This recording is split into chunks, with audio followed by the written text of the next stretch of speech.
Bismillahirrahmanirrahim.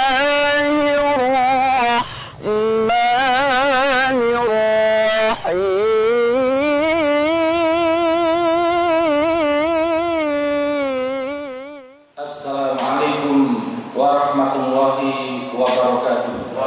Bapak Ibu sekalian, jamaah sholat subuh Masjid Rodotul Jannah yang dimuliakan Allah SWT. Pagi hari ini kita masih diberikan nikmat hidup, nikmat lapang, nikmat sehat, lebih-lebih lagi nikmat iman, nikmat yang paling mahal, nikmat yang paling mendasar, yang bisa menjadikan kita ini sukses baik dalam kehidupan dunia maupun dalam kehidupan akhirat. Moga-moga kita dijaga imannya dan juga dikuatkan amal solehnya, sehingga kapanpun kita kembali menghadapnya, kita dalam keadaan yang nafsul mutmainnah, nafsu yang tenang, nafsu yang senantiasa ridho dan diridhoi oleh Allah Subhanahu wa taala. Amin ya rabbal alamin. Yang kedua, para jamaah sekalian, kita melanjutkan serial kajian psikologi Islam dan kita sudah membahas tentang menemukan sebab keruwetan masalah yang ketiga. Kalau yang pertama, sebab keruwetan masalah itu adalah karena orang ketika menghadapi masalah dalam keadaan yang lemah iman. Imannya kepada Rabban Nas yang mengatur, yang mengurus, yang mengendalikan seluruh urusan manusia lemah. Seakan-akan kalau dia tidak punya kekuatan, kemampuan, kapasitas, lalu urusan itu hancur. Padahal masih ada Allah. Yang Allah itu kemampuannya, kekuasaannya, kesempurnaannya dalam mengatur dan mengurus lebih sempurna dan paling sempurna daripada kemampuan kita. Karena kita mampu, kita berkuasa, itu karena izin dari Allah Subhanahu wa taala. Begitu pula ada sebagian orang itu yang lupa terhadap Malikin Nas. Allah itu pemilik seluruh manusia, miliki kita, miliki pasangan hidup kita, miliki harta kita, miliki urusan-urusan kita, itu milik Allah semua. Karena Allah itu pemilik sekaligus raja yang menguasai apa yang kita miliki. Kapanpun bisa mengambilnya, tapi kapanpun juga bisa memberikannya. Kapanpun bisa menahannya, tapi kapanpun bisa melepaskannya. Begitu pula kadang kita itu lupa terhadap ilahin nas, bahwa yang ditunduki, yang ditaati itu hanya Allah Subhanahu wa taala. Karena orang yang taat dan tunduk itu innallaha ma'al muttaqin. Allah itu bersama dengan orang-orang yang hidupnya selalu hatinya sujud kepada Allah. Lalu jasadnya, pembawaan, perilakunya menunjukkan dia itu hatinya sujud kepada Allah Subhanahu wa taala.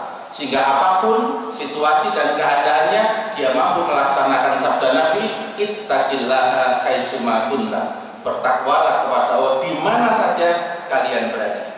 Sehingga ketika masalah ditambah takwa, yang terjadi adalah makhraja. Wa may yattaqillaha yaj'al makhraja.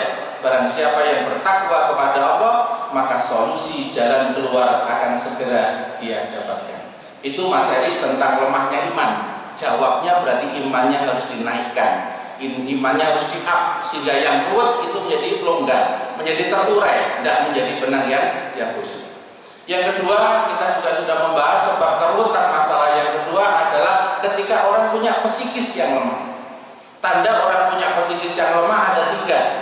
Yang pertama, kalau ada masalah, sukanya meluapkan masalah, sukanya tuding-tuding keluar, sukanya langsung nunjuk-nunjuk keluar, ini salahmu, ini gara-gara kamu, sampai kemudian dia itu menjadi frustasi, melakukan semaunya, bahkan keluar dari jalur syariat gara-gara ini meluapkan emosi-emosinya dengan berbagai bentuk caranya.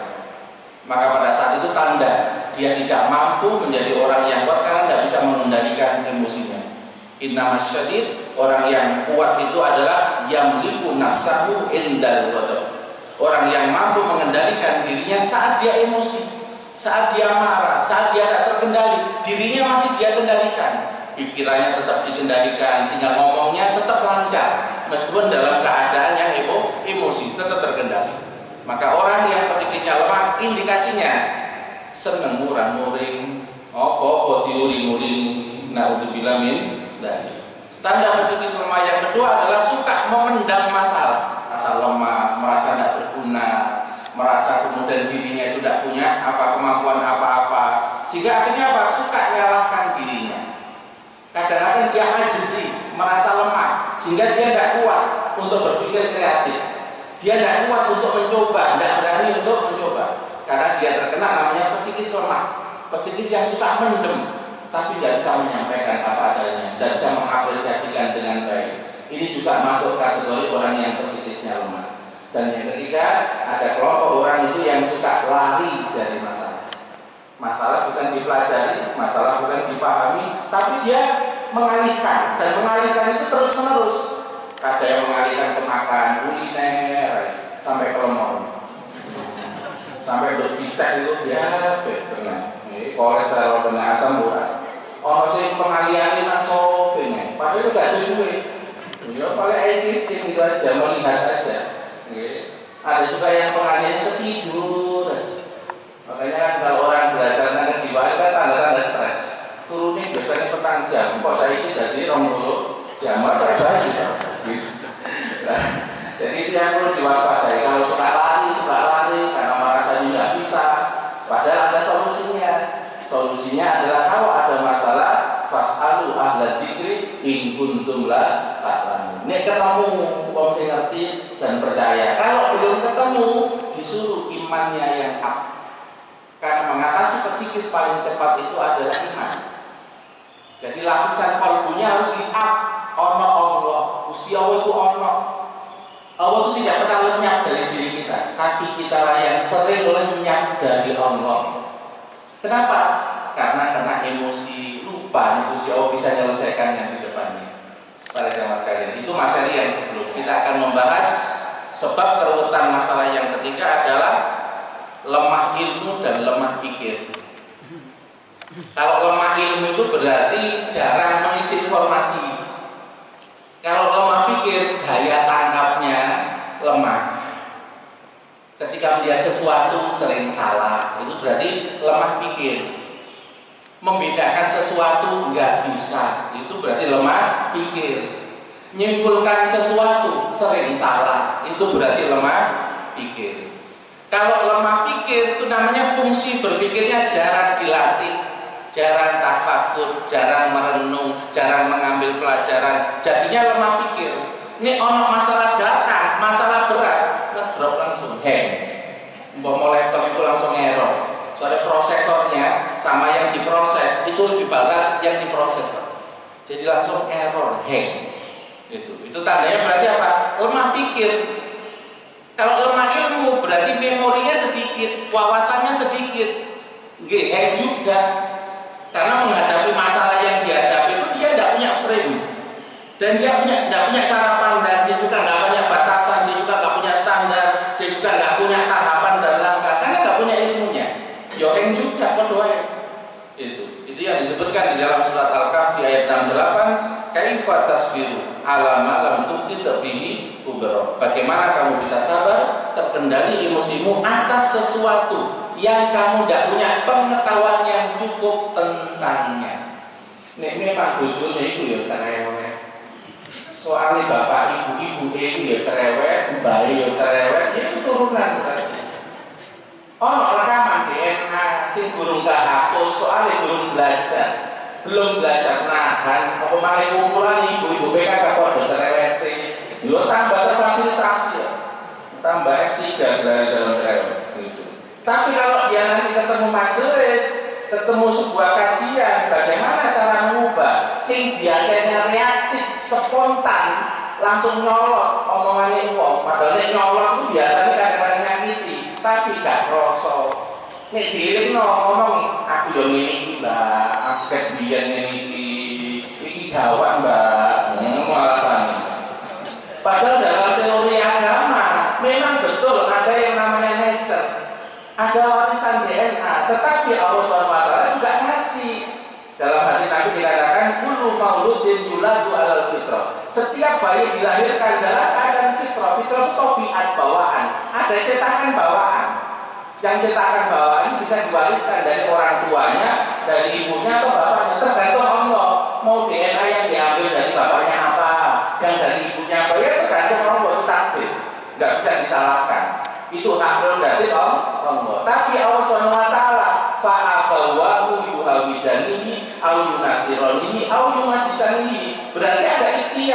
ada program ulang, ada pemrograman yang bisa dilakukan, bisa oleh sekolah, bisa oleh orang tua, bisa oleh lingkungan, bisa oleh tontonan, bisa oleh sistem sebuah budaya dalam kehidupan masyarakat, budaya positif. Ya cepat, ya kayak di Singapura itu. Orang meskipun tidak rajin buang sampah, ya jadi buang sampah. Soalnya CCTV ini langsung nyorot, gitu, langsung ketok. Teko ado melipir dalan, wis ana CCTV-nya, terus polisinya segera datang. Coba Pak ngerti Ustaz, tahu orang enggak? Mak ceritani ngono Pak. Para jemaah sekalian, oleh karena itu makanya yang perlu diperhatikan, jadi orang itu kalau dalam keadaan yang psikis lemah, itu diantaranya memang bisa juga karena lemah ilmu. Ya, lemah ilmu itu membuat orang itu emosian. Orang itu kalau nggak punya ilmu itu kan cara menyelesaikan masalah kan emosian.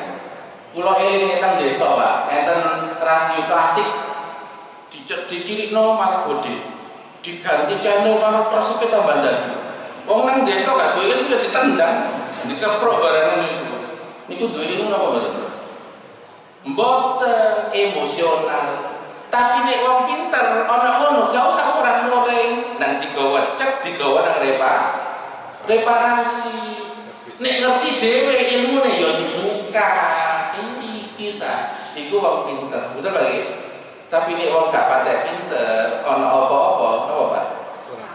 Ngurang-nguring emosi dan kok ngene, kok gak ngene sih. Jadi orang emosi itu lebih banyak pada syahwatnya, hawa nafsunya. Hawa nafsu itu bisa keinginannya karena nggak terwujud, harapannya karena nggak terwujud, tuntutannya kok gak jadi, ambisinya kok nggak tercapai. 4 ini Pak sumber syahwat: keinginan, harapan, ditambah dhuwur tuntutan, tambah dhuwur meneh ambisi. Dalam bahasa Arab ada aroda, sekedar ingin, ada kosoda, ingin yang punya maksud, ada hamma, ingin sehingga gak tertahan. Nah itu yang perlu diwaspadai. Makanya orang itu kalau hanya fokus pada hawa nafsunya saja, maka biasanya dia tidak terkendali, karena dia tidak rasional dengan kenyataan, yang kenyataan itu bagian dari takdirnya Allah Subhanahu wa Ta'ala. Maka di dalam agama kalau ada keadaan yang nggak sesuai dengan harapan, bacaannya apa? Qadarullah, masalah faal, sudah menjadi takdirnya Allah. Apapun yang dikehendaki ya terjadi. Kehendakmu nggak mesti terjadi. Soalnya awakmu objek, subjeknya Gusti Allah, dan Allah itu fa'alun lima yuri. Allah itu berbuat itu sesuai kehendaknya, gak kehendakmu. Nek Allah itu mewujudkan kehendakmu, itu namanya dites. Bersyukur nggak? Ngomong alhamdulillah sih, apa ngomong enak sih? Ngomong enak sih lali. Nek sing gawe enak itu Gusti Allah. Maka ngamin nikmatin faminallah, maka ngabikum min nikmatin faminallah. Apapun kenikmatan yang kita peroleh itu semua dari Allah Subhanahu wa Ta'ala. Kita lanjut. Apa lemah ilmu dan lemah pikir ini para jamaah sekalian? Nah ini ayatnya. Dalam surat Az-Zumar ayat 9, kul, katakanlah, ya, hal yastawil ladina ya'lamun wal ladina la ya'lamun. Tidak sama orang yang punya ilmu dengan orang yang tidak punya ilmu. Artinya apa para jamaah sekalian? Ya, kalau di dalam tafsirnya Imam Ibnu Ashur, dia menjelaskan orang yang punya ilmu itu kalau ada masalah itu bisa melihat apa adanya masalah itu, nggak kecampur sama hawa nafsunya. Nah, berarti kalau nggak campur hawa nafsu itu nggak campur sama tuntutannya, nggak campur harapannya, tapi apa adanya. Misalnya anak itu ternyata di kayak matematika mesti ya papat limo koyo kemerdekaan papat limo gitu. Nah ketika nilai anaknya 45 bapak itu punya harapan, pengen nih matematika nih wapi koyo dene itu. Ternyata anak itu nurun di gak pinter matematika gitu. Nah itu berarti apa Pak? Tidak terima kenyataan. Apalagi yang kedua, tidak tahu kapasitas anak. Setiap anak itu spesial, punya yang namanya bakat dan potensi dominan masing-masing. Ono sing bakat potensi dominannya itu mimpin. Nek mimpin itu jos. Ono bakat potensi dominan tuh pokoknya ngelayani seseorang tuh top. Gak ono kurang, terus pokoknya gak ono pegel, gak ono kurang, mantep pokoknya. Berarti sampelnya bagus dia. Potensi tertingginya adalah melayani. Ada potensi tertinggi seseorang itu memimpin.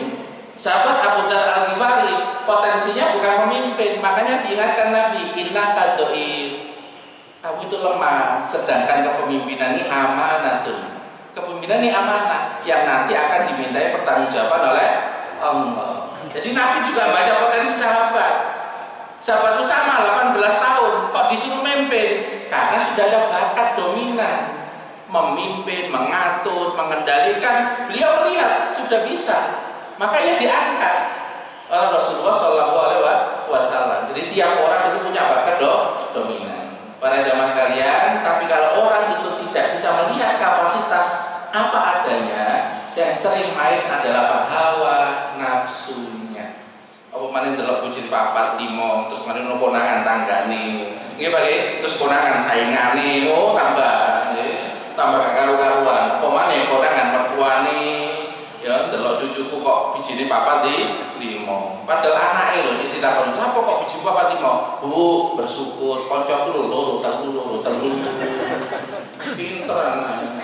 Bersyukur itu harus melihat yang lebih rendah. Kemarin Ustaz juga lihat begitu kok. Ya undur ilama asfala minkum, lihatlah yang paling bawah di antara kalian bersyukur. Ngono malah Pak. Anak saya kan kreatif Pak Ninja. Ya bapaknya kalah. Para jamaah sekalian, jadi nanti orang itu kalau punya ilmunya ketika menghadapi masalah beda dengan orang yang tidak punya ilmu. Kalau orang yang tidak punya ilmu cenderungnya pakai tuntutannya, pakai harapannya. Jadi wong nek gak duwe ilmu itu gak iso Pak ndelek harapanku tak delesi. Oh, kapasitasnya sakmono. Berarti kapasitas sakmono supaya iso melaksanakan yang ini tak support sih. Tak bantu sih. Betul apa betul? Caranya ngoten apa betul? Ngoten nggih? Nah ternyata Nabi juga ngomong la tukallifuhum ma yaklifuhum, jangan membebani mereka di luar kapasitas mereka. Wa in kalatuhum, dan jika kamu tetap mau membebani dengan target itu, fa'ainuhum, support mereka, bantu mereka. Jadi kapasitasnya diunggah sih, ya, kemampuannya dinaikkan sih, baru tuntutannya diomong no. Itu namanya rasional dan tidak mendolimi orang, karena orang itu dituntut sesuai kapasitasnya. Nah yang paling tahu kapasitas hamba dia cuma Gusti Allah Pak, langsung ngerti. Makanya ayatnya itu la yukallifu nafsan illa wus'aha. Seluruh syariat, tugas-tugas syariat itu Allah itu paham, iso wong aku sing gawe kok. Ya, sing gawe ya berarti paham terhadap seluruh potensi yang dibuat. Maka Allah berani dalam Al-Quran mengatakan la yukallifu nafsan illa wus'aha. Ini mukadimah. Nah, kalau kita menangani kasus-kasus klien para jamaah sekalian yang datang, ada perbedaan ya. Orang-orang yang datang kepada kami itu problem-problemnya. Yang pertama adalah ada orang itu yang datang kepada kami ya, problem ketika disampaikan kepada kami, kasusnya itu tipe orangnya suka melihat luaran masalah. Kalau berpikir itu dangkal, melihat masalah itu hanya luaran, kemudian pakai generalisasi, umumnya wong yang ini. Misalnya umumnya wong lanang iku seneng karo wong wedok ayu. Nah aku saiki wis 45 gak pate ayu, makanya bojoku tak beda karo biyen. Wis saiki teko lho, jarang senyum, metutut ae. Ya, saiki wis ketok romantis gitu. Nah ada tipe-tipe klien yang begini, merasa pasangannya itu nggak seperti dulu, gara-gara melihat iki paling wis gak seneng karo tampilanku. Karena melihat begini, kesimpulannya apa? Akhirnya solusi yang dilakukan oleh klien itu adalah apa? Memperbaiki penampilan. Ya, rotok lemu diet. Ya, kurang tambah jamu kalian singset, kalian rapet, kurang kalian kabel. Ya, ditarik misalnya. Ya. Tambah senam, ya senam pilates, senam ngomong. Biar ono senam pucuk-pucuk, macam-macam lah senam. Dibelui kabeh supaya kok tampil ayu. supaya kok suaminya berubah. Setelah itu dilakukan, nggak berubah. Nah, bojone tetap sek napa kul, sek dingin, tak koyo biyen. Gitu. Nah, ini berarti yang namanya istri ini adalah dia sedang melihat problem itu hanya luaran, seakan-akan bahwa pasangan itu melakukan itu gara-gara melihat dirinya, penampilan dirinya yang luar ini yang tidak bagus. Padahal setelah diteliti lebih dalam lagi, berarti ini sudah menggunakan berpikir yang amik, berpikir yang mendalam, menelisik sampai ke dalam, menelisik sampai kepada inti masalahnya apa sih. Nah, ternyata ketemu Pak, suaminya ini tidak nyaman gara-gara yang pertama ya, ketika pendapatannya itu semakin naik yang suaminya, itu yang dibicarakan itu nggak seperti yang dulu. Kalau yang dulu yang dibicarakan itu bagaimana Mas pekerjaannya di kantor, ada masalah tak gitu. Karena laki-laki itu kadang-kadang ingin membicarakan itu, ingin menyampaikan itu, bahkan didengar saja sudah senang. Ya kadang ngomong no pimpinan nih, kadang ngomong no relasi nih, terus sing wedok nyanti. Nah sejak kaya, omah mewah, mobil mewah, sing wedok ini berubah Pak, polanya. Nek biyenku lebih banyak mengerti, lebih banyak apa memahami, lalu ngejak ngomong enak gitu, sambil minum teh sari, bukan sari roti gitu. Nah, tapi setelah kaya malah beda, malah kalau ketika ketemu suaminya, Mas ini kak, iku loh mobilnya ganti, ini kocok-kocok sampai kok ganti, masuk kak ganti, ya, engkau tas ganti, tas yang branded Pak, yang dipilih, ya, rotok kaya, rotok naik ini. Nah, bujurnya ini merasa tidak nyaman, apalagi ketika dia itu minta plesir ke Eropa, tiap tahun untuk plesir ke Eropa, cuma pas tahun ini cuma ke Jepang kok, protes, rotok murah-muring, sing wedok itu. Nah, bujurnya kan artinya punya persepsi. Oh berarti ini karo aku itu nek tak kei iso senyum, nek gak iso ngekei dhek murah muring. Ternyata kau bukan seperti yang dulu. Nah, gitu ya. Jadi ada perubahan, gara-gara ada perubahan apa kenaikan apa gaji, kenaikan fasilitas. Nah ini suaminya tuh, padahal suaminya ini masa lalunya ini adalah butuh pasangan yang menyayangi, memperhatikan. Karena ternyata suaminya ini masa lalunya Pak, punya orang tua sibuk semua. Nih wong tuane ngumpul sering tukaran, dan dia anak sulung melihat itu. Dan akhirnya kemerintil 5 yang meninggal 1. Dan melihat akhirnya nggak dapat perhatian, nggak dapat kasih sayang. Apalagi dia dengan keluarga besar diperlakukan yang tidak sama. Ini ulang tahun Pak, ini Mas ini ditaruh di dapur, mesin suki-suki no tengah, ya beda kelas, ya beda kelas. Ini pun juga dilihat dan dirasakan. Sampai mahasiswa juga merasakan perlakuan yang tidak sama dari keluarga besar. Ini yang membuat, ya. Terus ketika punya pasangan kok mulai berubah. Nah disinilah Pak muncul yang namanya persoalan. Akhirnya laki-lakinya ini apa? Tidak nyaman, malah memunculkan perbuatan-perbuatan yang tidak baik.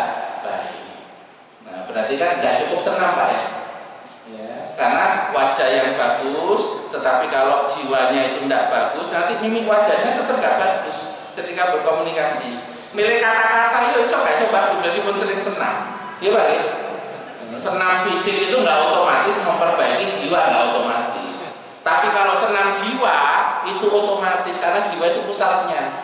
Apa yang dikeluarkan oleh mimik wajah, apa yang dikeluarkan oleh intonasi kata, pilihan kata, betul ya? Itu adalah keluar dari apa? Pengolahan jiwa kita. Ini biasa reaktif dan spontan, ya copot ngomongnya. Tapi kalau mau belajar menahan, akhirnya delok-delok, aku ngomong ini pas apa enggak, nih kayak kalimatnya ini cocok enggak wong keadaan koyo ini. Jangankan kita para jamaah ulama itu loh Pak, itu istighfar gara-gara mengucapkan alhamdulillah coba. Ngomong alhamdulillah itu harus bener loh Pak ya. Dapat kabar kalau dapat nikmat. Nduk pasarku kobong kabeh, tapi tokone kiai iki gak kobong. Sering wiritan Pak. Omah kan sering wiritan ono sing jogo. Gitu.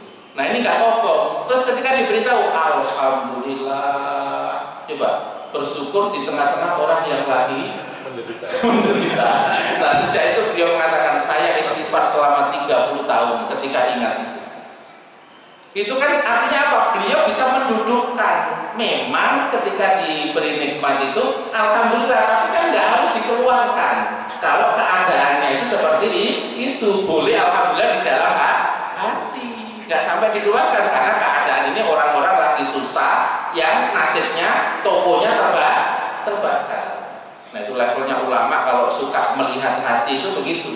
Ya, lihat-lihat situasi keadaannya, memilih kata sampai detail seperti itu. Itu berarti namanya adabnya itu sudah tinggi, etikanya sudah tinggi. Sampai istighfar. Karena ini potensi bisa menyakiti perasaan orang. Para jamaah sekalian, yang kedua, ya, ada sebagian klien yang datang dengan masalah yang berat. Itu kebiasaannya dia adalah apa? Menganggap bahwa masalah ini adalah final, wis ending, gak iso diperbaiki. Nek pasangan, dia ngomong ketika ke konselor itu, ini kelihatannya waktunya saya harus cerai.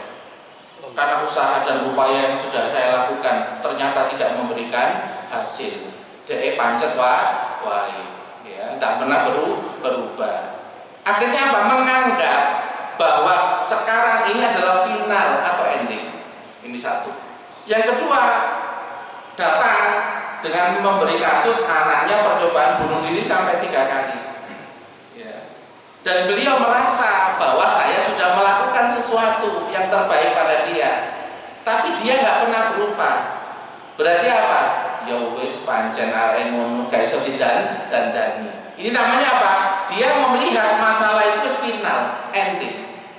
Nah, padahal kalau orang itu punya ilmu dan wawasan yang luas, yang namanya sekarang itu terjadi reaksi, itu karena ada kumpulan proses aksi-aksi yang salah yang belum diperbaiki, sehingga reaksinya anakmu koyok ngono, reaksinya bujumu ya tetap koyok ngono, karena belum dievaluasi, akumulasi reaksi-reaksi yang salah.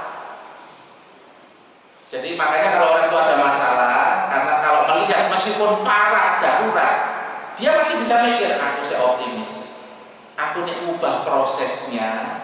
Kalau aku ingin mengubah reaksi-reaksinya berbeda dengan reaksi yang lalu, maka tentu ya aksi atau reaksinya nanti akan berbeda karena sudah ada perubahan. Betul Pak? Nah, ini namanya cara mikir. Sama dengan perusahaan kalau ada problem sampai kemudian mengalami kerugian yang banyak, ini kan bukan langsung dikatakan itu final, tapi dilihat bisa jadi kejadian ini terjadi karena ada aksi-aksi selama ini yang nggak dievaluasi, nggak terkontrol, terus dibiarkan berjalan begitu saja, sehingga ini berlangsung lama, akhirnya muncul ledakan, yaitu kerugiannya sangat besar. Tapi padahal kalau nanti dimulai dari awal, aksi-aksinya ini diperbaiki, kira-kira masih punya potensi nggak berubah jadi baik? Bisa, karena Allah SWT itu ngasih keluasan di dalam kehidupan kita. Jangankan begitu nih, mohon maaf, orang itu yang keburukannya sudah 30 tahun, yo narkoba, yo zina, yo minuman keras, apapun keburukannya dilakukan, ya bunuh orang. Tapi ternyata 2 tahun sebelum wafat, dia bisa berubah kok jadi baik. Kenapa kok dia tidak bisa berubah jadi baik 30-40 tahun? Gak ketemu wong sing tepat. Ketemu lingkungan, wajah itu penuh tekanan, tentu ancaman, juga penuh godaan dan rayuan. Sedangkan dia tidak punya kapasitas mengolah dirinya secara mandiri. Ya katut Pak, ikuti arus. Nah, tapi ketika dia di penjara, ketemu ustadz yang ngerti jiwa. Yo gak sering nunjuk-nunjuk dia dosa, yo ngerti dia dosanya akeh, gak usah diomong tambah loro. Nggih nggih. Wong wedok sing nglakoni kliru, dosa iku mangkel langsung yo ngerti, tapi aku emosi ngerti yo. Enten Pak klien model gitu Pak. Dia itu ngerti nek dosa, tapi gak delok nek disuduhi itu dosa. Kenapa? Karena Pak jiwanya masih kalut. Beberapa hari yang lalu kami ketemu yang model klien kayak begitu. Nah, ternyata itu pesannya apa? Ojo langsung gawa dosa neraka sing ono masalah. bukan berarti dia itu nggak tahu rusak dan nggak tahu neraka. Jangan-jangan dia itu lagi kalut, jiwanya itu lagi ruwet. Yang diobati apa? Ruwetnya diobati dulu. Jangan malah ditakut-takuti dulu. Wong ruwet diudah-udahni. Tersebut ya Pak. Lu tambah ruwet itu loh. Teorinya itu begitu. Bukan kita tidak mau agama, enggak. Gitu. Tapi kita sampaikan tausiah itu pada situasi keadaan yang pas. Orang yang wadah jiwanya itu siap ketika dikasih tahu tausiah. Mohon maaf ya Bapak Ibu, kalau mau memerintah putra putrinya, ya sekarang ini di zaman yang penuh toksik seperti ini, siap orangnya mengatakan gak iso, betul apa betul? Ya. Betul, karena dia juga punya kesibukan. Ya, dia juga punya di dalam dirinya juga punya tuntutan. Ketika kita ngomong gak delok-delok yo siap, gak murah-murah loh. Gak iso, sibuk aku. Gitu. Ada gak cara menurut gitu? Makanya kalau kiai saya itu pesannya itu begini, awakmu punya ngomong anak delok khawatir ya awakmu gak siap, nih anak yang ngomong gak iso, terus awakmu jengkel, engko nek jengkel awakmu gak rido karo anakmu, nih awakmu gak rido karo anakmu, Gusti Allah gak rido, nek Gusti Allah gak rido, atine peteng, nek atine peteng rungono khotbah Jumat gak mlebu. Betul Bu? Makanya kan orang tua kalau punya anak yang nakal suka bantahan itu sedang dilatih menjadi ahli ridho dan ahli sabar. Nih ngerti Pak, nih ngerti. Karena anak seburuk apapun, saya iso ditolong. Nih ibu ibu saya ridho kalau anak itu dengan segala kekurangannya. Ridho itu bukan berarti setuju. Nerima dikei jatah anak sing model ini, nerima sing. Atine ku terima nggih ya Allah. Saerek-erek iki ya tetep jan niki anak kula. Sakniki kondisi seperti ini nggih kula trima. Baru bicara strategi ya apa nangani anak sing model koyo ngene. Tapi itu terima, itu bagian dari takdir dari Allah Subhanahu wa taala. Jadi makanya ada ungkapan menerima itu satu hal, mengubah itu perkara yang lain. Karena menerima itu amal hati. Itu. Allah juga sudah ngomong wa ja'alna ba'dakum li ba'din fitnatan. Kami jadikan sebagian kalian untuk sebagian kalian yang lain batu ujian. Tadi nek duwe anak kaya ngono iku ya memang settinganku. Aku soalnya pengen delok awakmu sik emosian apa enggak. Nek ono anak model kaya ngono emosian, kira-kira waras apa tambah parah?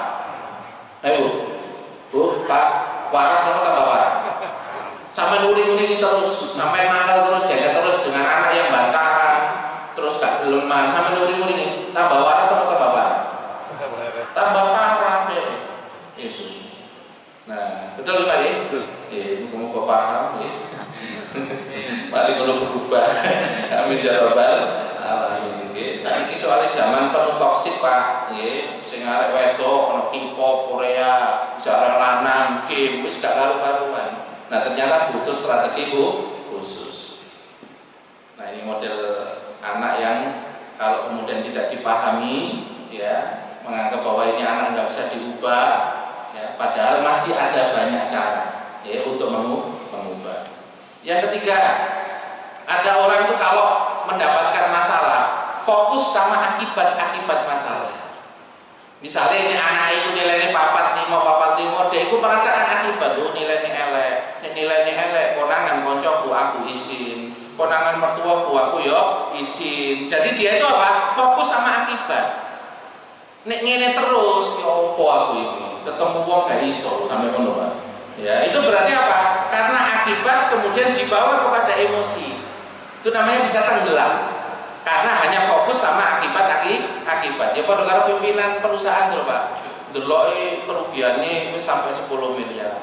Asetnya kok tinggal 5 miliar. Kok akeh mikir 10, ki duwe 5. Seharusnya kalau orang tekniknya bersyukur, alhamdulillah saya ono 5 miliar. Berarti saya ono modal kan gitu Pak. Lain apa modal? Daripada kita mikir 10 miliar hilang, opo bisa hilang ngono. Terus dibahas, opo sapa sing salah iki. Kira-kira Pak, nek sering bahas koyo ngono itu Pak, perusahaannya oleh solusi nopo? Mboten. Bahkan dia nanti akan nunjuk-nunjuk nyala-nyalain. Bahkan teko nang kantor duri-duri kabeh. Sapa iki sumber iki? Gitu ya. Nah, orang kalau sudah seperti itu kan akhirnya karyawannya juga merasa gak nyaman. Ya. Karena bisa jadi bukan kesalahan karyawan. Bisa jadi ada gaya kepemimpinan, pimpinan itu yang nggak bisa diterima oleh karyawan, sehingga itu mempengaruhi etos kerja juga. Kan waktu nggak mikirin kalau rasional. Nah itulah yang dimaksud dengan orang itu kalau hanya fokus pada akibatnya, itu nanti bisa tenggelam dengan emosi. Nah yang benar kalau orang berilmu, iki menik ono akibat, mesti ono sebabnya. Sik, aku tak tenang sih. Tahapan pertama kan itu tenang. Makanya kalau orang itu terbawa akibat emosi, langkah pertama yang dilakukan tenangkan dulu, jiwanya tenangkan dulu. Ya, tenangkan itu bisa membaca istighfar boleh, ya. Silakan, tekniknya macam-macam Pak orang menenangkan diri itu. Dan tiap orang punya karakter masing-masing. Setelah tenang, itu akalnya itu baru bisa jalan. Ya, kalau ini versi psikologi modern, di dalam otak kita itu ada yang namanya amigdala. Bagian di dalam otak yang bagian emosi. Kalau orang itu ada sesuatu, itu fokus sama akibat, ngeresponnya amigdalanya bergetar. Nah kalau ini bergetarnya terlalu banyak, kemampuan berpikir itu melemah. Itu nggak bisa proporsional, nggak bisa melihat apa adanya, karena kecampur baur antara emosi sama fakta. Emosi sama fakta kalau kecampur akhirnya faktanya bisa 100% yang kita pahami, nggak bisa. Maka langkah yang pertama, tenangkan diri terlebih dahulu. Itu. Setelah itu baru dilihat yang sebenarnya terjadi itu apa. Oh anakku tak lesno matematika, guru nih gonta ganti. Nah berarti ada pertanyaan. Nah kon gak seneng tak karo guru nih? Ya. Nah ternyata yo seneng sih bu. Tapi lah kok nek diulangi matematika kok ngene. Dia baru cerita, biyen bu, aku pas SD. Ya, ono guru matematika killer, nek nyentak gak karo-karo ini salah. Sejak itu aku trauma karo matematika. Terus pokoknya kalimat matematika masuk medon. Gitu. Berarti dia punya masa lalu, punya trauma. Berarti ternyata bahwa orang tidak suka matematika bisa jadi dia ada trauma di perjalanan hidupnya kaitannya dengan matematika. Nah berarti kalau solusinya begini, apa buta ganti guru les? Ya enggak. Solusinya adalah sebabnya yang diselesaikan, traumanya yang disembuhkan. Nah, menyembuhkan trauma itu harus membuat persepsi baru. Ya, kamu tadi ada anak Pak, waktu umur 8 tahun ditinggal umroh sama bapak ibunya. Bapak ibunya menganggap anak ini biasa kelekatannya sama ibunya. Ternyata faktanya pada waktu kelekatannya itu sampai kuat sekali, sehingga pas ditinggal umroh itu hari-harinya nangis terus. Itu. Sehingga anak ini ada emosi yang tidak karu-karuan, apa kejengkelan yang terpendam. Karena ingat masa itu pernah ditinggal sama ibunya. Akhirnya memunculkan apa? Gangguan emosi pada kehidupan berikutnya anak ini. Sing biasanya meneng, nurut, malah menunjukkan Pak. Itu kekacauannya. Wis pokoknya gak tuh etikal. Gitu. Nah ternyata ketika diteliti, dia ada kejengkelan yang terpendam. Nah berarti pada saat itu harus apa? Harus kemudian dirubah persepsinya. Nah akhirnya yang orang tuanya itu bilang, nah waktu itu ya bapak ibu tidak bisa nolak, soalnya harus ngawal yang tiangku ini sudah sepuh, nggak mau umroh, nggak ada yang bisa ngawal. Ya apa nih menurutmu nak? Tua di sana, terus ruwet. Nah ini namanya mengubah cara mikir, cara memahami. Supaya Pak, persepsinya nanti berubah. Nanti supaya dia muncul yang namanya permakluman. Oh ternyata bapak ibu itu ninggalkan aku bukan karena egois ya. Bukan supaya terus pergi jalan-jalan sendiri, akhirnya ditinggal, seneng-seneng sendiri. Ternyata enggak itu ya. Ternyata ada alasan yang lebih besar karena bakti kepada orang tua. Kalau pelan-pelan dimasukkan, kira-kira bisa berubah nggak persepsinya? Bisa. Terus terakhir ditutup, maafkan ya, abi umi ya, maafkan papa mama ya, maafkan bapak ibu ya dulu ya. Sebenarnya nggak punya maksud begitu ninggalkan kamu. Nanti delok Pak responnya. Kok responnya dia itu? Misalnya gitu. Itu tandanya berarti sudah lepas itu. Ya, sudah lepas habis itu dipeluk. Ya, habis itu dipeluk penutup Pak. Tanda bahwa sayang kok bapak ibu tidak punya niat untuk benci sama kamu, nggak suka sama kamu. mohon maaf para jamaah sekalian, di zaman seperti ini anak-anak kita itu kadang-kadang ada yang model psikisnya begitu. Ketika itu nggak terpenuhi, dia nggak bisa mengelola dirinya, sehingga itu tersimpan. Dan ketika tidak bisa memanage, ya ada kejengkelan yang terpendam, yang itu bisa muncul pada umur-umur berikutnya. Apalagi kalau bapak ibunya tidak melakukan peningkatan kualitas diri dalam sikap, etika, sayang, perhatian, nggak meningkatkan, ya nggak sembuh. Karena kejelekan itu harus dibalas dengan kebaikan terus, sampai dia tahu ternyata ibuku sayang banget loh, kebaikannya terus menerus dari dulu sampai sekarang. Nih biar ibu kok ngono, ya berarti waktu itu lagi blunder. Ya, awal-awal nikah gak duwe ilmu. Ada pak anak yang bisa mencerna begitu, sehingga pak emosinya menjadi selesai. Akhirnya tidak punya kejengkelan pada orang tua. Karena orang kalau punya jengkel sama orang tua karena perbuatannya, jengkel sama perbuatannya, anak itu bisa niru perbuatan orang tua. Bisa niru kejengkelan perbuatan buruk yang dilakukan oleh orang ini kurang muring, terus dia kumangkel karena orang muring, itu potensi cepat terekam dia kayak orang muring. Nah untuk bilangin ini yang ketiga. Jadi ada orang fokus pada akibat, tapi sebenarnya teorinya seharusnya apa? Fokus cari sebab, jangan disabotase sama akibat. Yang terakhir, yang keempat, fokus ada orang itu kalau ada masalah, karena masalahnya banyak, ya kesehatan menurun dipikirin, ya finansial gak berubah-berubah dipikirin, engkau mertuane ngono gak cocok, engkau anak ipar, jadi dia dikelilingi oleh cabang-cabang masalah yang akeh, ya terus dipikirin, kira-kira apa? Ini cabang masalahnya itu banyak, terus dipikirin kabeh, kira-kira wong apa? Ruwet pak, wajahnya ruwet. Ini ngomongnya ruwet ya. Pokoknya wajah ruwet lah. Soalnya kok barang akeh dipikiri ijen. Ya, itu stres gitu. Nek tipe wong meluapkan masalah ngamuan. Ya. Itu karena apa? Semua masalah itu dipikirin, urusan dipikirin, kalau wong liya itu dipikirin kabeh, kok padu-madu ya ngomong. Wong kok udah sini sekarang. Gitu. Dia fokus sama cabang-cabang. Padahal terjadinya masalah yang banyak itu ada yang namanya akarnya, ya ada akarnya. Nah akarnya itu apa para jamaah sekalian? Ya, nah ternyata akarnya itu adalah kalau di dalam ilmu agama, akarnya adalah kolbunya dia yang masih bermasalah.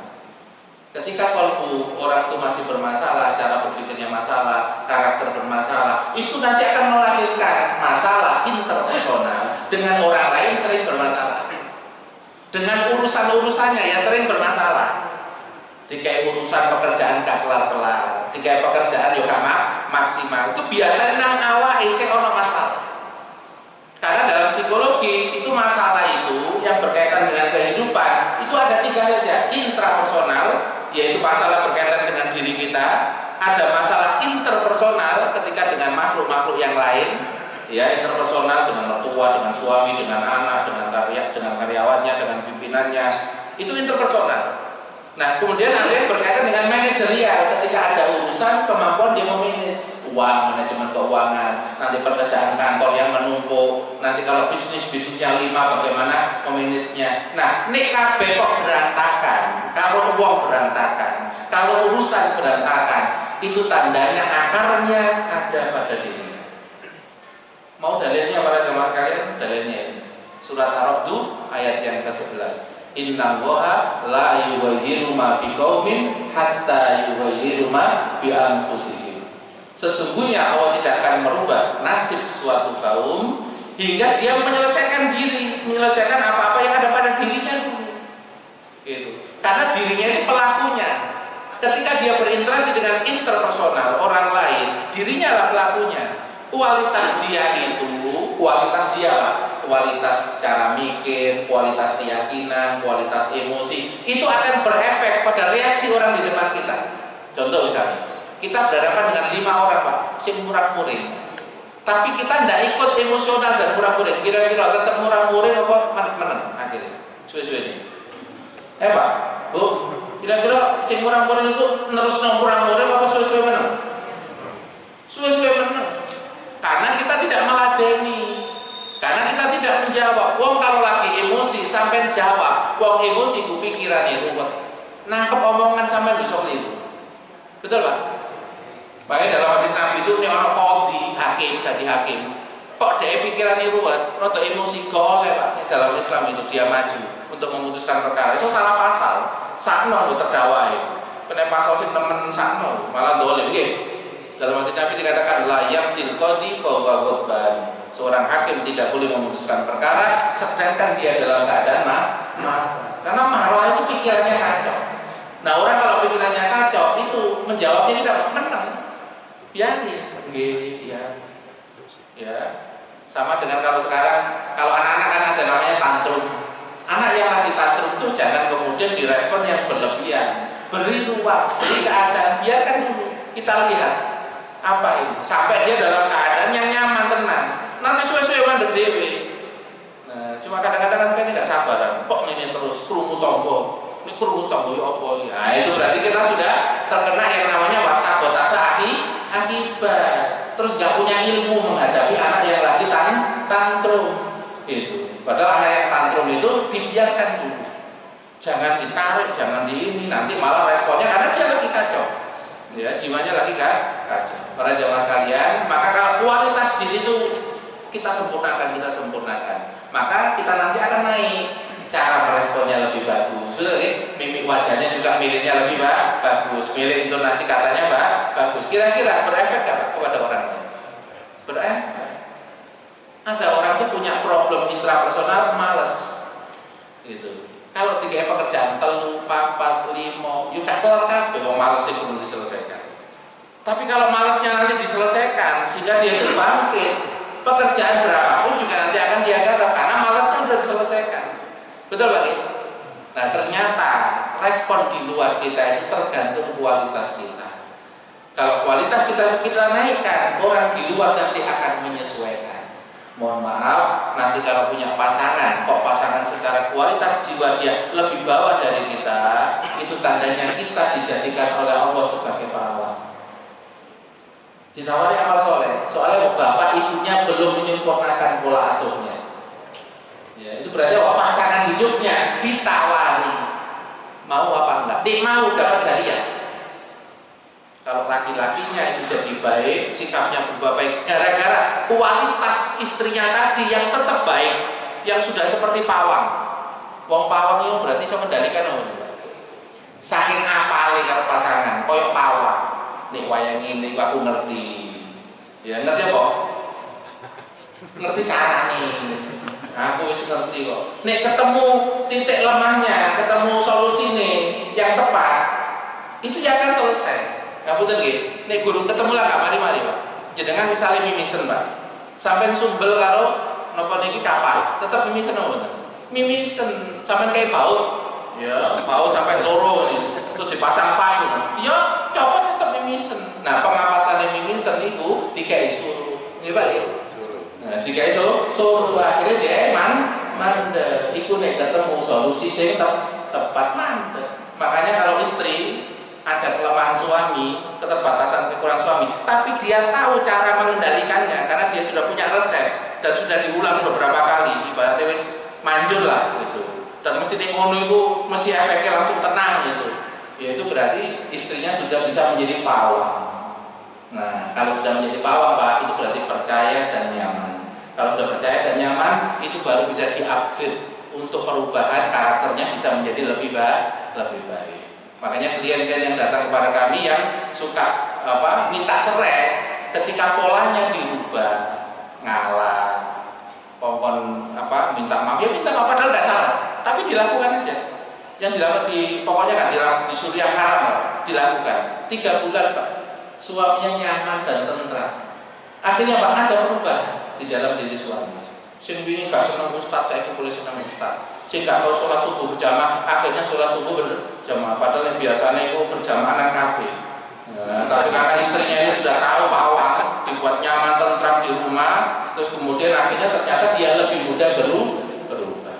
Jadi moga-moga Pak ini jadi ilmu kita semua. Jadi ketika kita menghadapi orang lain dan urusan yang tidak karu-karuan, ya kita tidak boleh bingung dengan orang lain dan urusan yang tidak karu-karuan.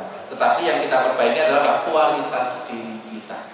Semakin meningkat kualitas diri kita, maka yang di luar dan urusan itu nanti akan menyesuaikan. Ada aksi, mesti ada reaksi. Maka benarlah firman Allah Subhanahu wa taala, sesungguhnya Allah tidak akan merubah nasib satu kaum hingga dia merubah apa-apa yang ada pada dirinya. Moga-moga ini bermanfaat bagi kita semua. Amin ya rabbal alamin. Cukup gimana jam sekali ya, kita tutup dengan istighfar 3 kali dan doa majelis. Astagfirullahaladzim, astagfirullahaladzim, astagfirullahaladzim. Subhanaka Allahumma bihamdik, asyhadu an la ilaha illa anta, astaghfiruka wa atubu ilaik. Yupaiten keturunan ketupat nang kapura, pinten-pinten kalapatan jalur sepuro, becik ketitik olah ketoro, bekupon wadedoro, aduh Gusti Allah tambah sengsara. Wassalamualaikum warahmatullahi wabarakatuh. Waalaikumsalam.